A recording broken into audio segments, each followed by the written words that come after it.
harapkan. Pengembangan sumber daya manusia dan manajemen karya institusi kejaksaan saat ini selalu diperbaiki dan disempurnakan.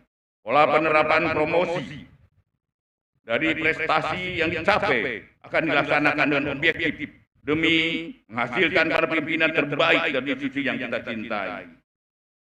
Oleh karena itu, dalam mewujudkan hal tersebut, tentu tidak semudah membalikan telapak tangan. Namun dengan kerja keras, cerdas, kita dapat mewujudkan apapun menjadi mimpi kita. Selanjutnya hal yang terpenting dan patut kalian perhatikan dalam mewujudkan hal tersebut adalah kalian harus mampu bekerja secara profesional, memiliki integritas yang tinggi, serta mempunyai kemampuan intelektual yang dapat diandalkan dalam melakukan tugas kalian sebagai seorang jaksa. Kalian tidak perlu merasakan khawatir dengan adanya isu-isu pengembangan karier pada institusi ini yang dikatakan hanya berlatar belakang subjektif dan hal teknis semata. Lalu ada tempat bagi jaksa-jaksa yang profesional, berintegritas, serta memiliki kemampuan intelektual yang memadai. Ini adalah sosok yang sangat dibutuhkan oleh kejaksaan saat ini dan masa yang akan datang. Perlu saudara kalian ketahui bahwa mengisi posisi-posisi strategis kejaksaan diibaratkan seperti kalian sedang mencoba mendaki sebuah piramida. Semakin ke atas, maka ruang kebijakan akan semakin sempit dan terjal. Dengan kata lain, tidak semua jaksa dapat meraih jabatan-jabatan strategi tersebut. Oleh karena itu, pesan saya untuk anak-anakku sekalian, Angkatan 81 gelombang 2, jadikan kompetisi antar kalian semua sebagai satu kompetensi yang produktif, yang akan menjadikan pembangkit semangat bagi masing-masing individu untuk terus menjadi lebih baik. Hindari segala cara-cara yang tidak wajar untuk mendapat posisi tertentu. Karena apabila suatu jabatan diemban oleh seorang yang tidak layak, baik secara moral maupun integritas dan kemampuan, maka kita hanya tinggal menunggu keruntuhan nama baik institusi. Mendasari hal tersebut, bersiapkanlah kalian untuk meraih cita-cita tersebut. Jangan hanya berpatokan pada penguasaan teknis yuridis saja. Tugas fungsi dan manfaat kalian juga harus membentuk karakter sebagai seorang jaksa yang bertanggung jawab. Di samping itu, apa yang kalian pelajari serta ilmu pengetahuan yang kalian dapatkan akan bermanfaat bagi pengembangan karier. Baik di dalam maupun di luar institusi, kita perlu kalian ingat terkait dengan jabatan di luar institusi kejaksaan. Undang-undang kejaksaan telah memberikan ruang bagi jaksa untuk dapat berkarya ditugaskan di luar institusi kejaksaan, baik di ruang lingkup nasional maupun internasional. Dalam skala nasional, jaksa dapat bekerja di kementerian, lembaga, BUMN maupun pemerintahan daerah. Selanjutnya, dalam tataran internasional, jaksa dapat bertugas pada lembaga maupun organisasi internasional lainnya. Penugasan di luar institusi kejaksaan akan memiliki manfaat bagi jaksa maupun institusi, yaitu menambah wawasan, pengetahuan, dan pengalaman kerja bagi jaksa yang ditugaskan. Para jaksa yang saya banggakan, seiring dengan pesatnya perkembangan zaman yang sangat dinamis, serta modernisasi informasi teknologi digital yang kian masif, tentu akan mempengaruhi sektor penegakan hukum. Saya berikan contoh keberadaan kecerdasan buatan memiliki spektrum yang dicermati oleh semua para penegak hukum. Tersebut akan dipandang sebagai subjek delik, sehingga diperlukan lingkup tanggung jawab sendiri atau dipandang sebagai hukum yang instrumental delik sebagai alat untuk melakukan tindak pidana. Kedua paradigma tentunya memiliki implikasi penerapan norma dan yuridis yang berbeda. Di samping itu, dalam pelaksanaan tugas ini, perkembangan teknologi dapat mempermudah kita. Salah satunya melalui bantuan yang dapatkan dan kecerdasan buatan. Saya ingin mengingatkan bahwa pada kalian semua, sebagai seorang yuris, tentu menyikapi hal tersebut secara bijak. Jangan sampai kemudahan tersebut menjadikan saudara malas untuk melakukan analisa catatan bahwa profesionalisme seorang jaksa diukur melalui kemampuannya untuk menganalisa dan memecahkan permasalahan secara terstruktur, terukur, dan memadai.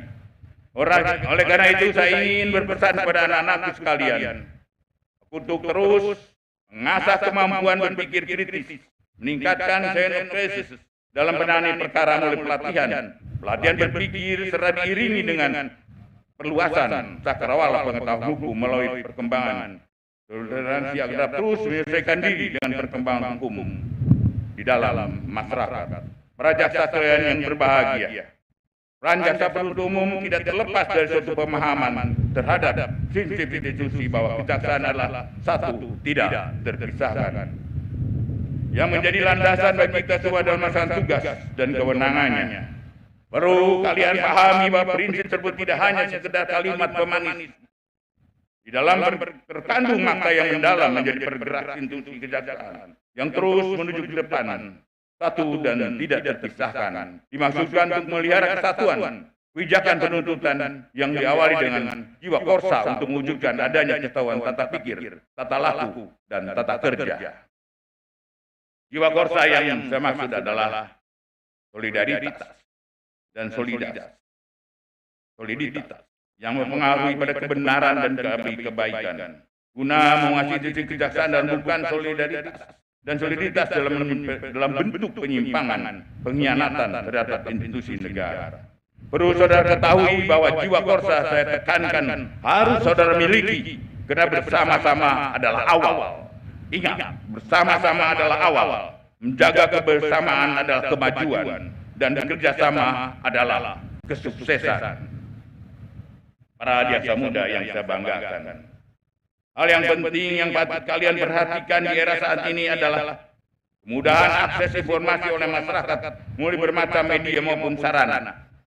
Yang mana dampak dari adanya kemudahan akses informasi tersebut adalah masyarakat mampu dengan mudah menjadi pengawas dalam setiap pelaksanaan tugas dan dari para penegak hukum, tidak terkecuali kalian bagi seorang jaksa.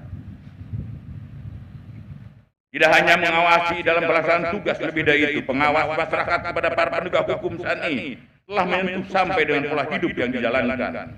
Tetapi karena para penegak hukum misalnya gaya hidup yang apa yang disebut namanya hedon.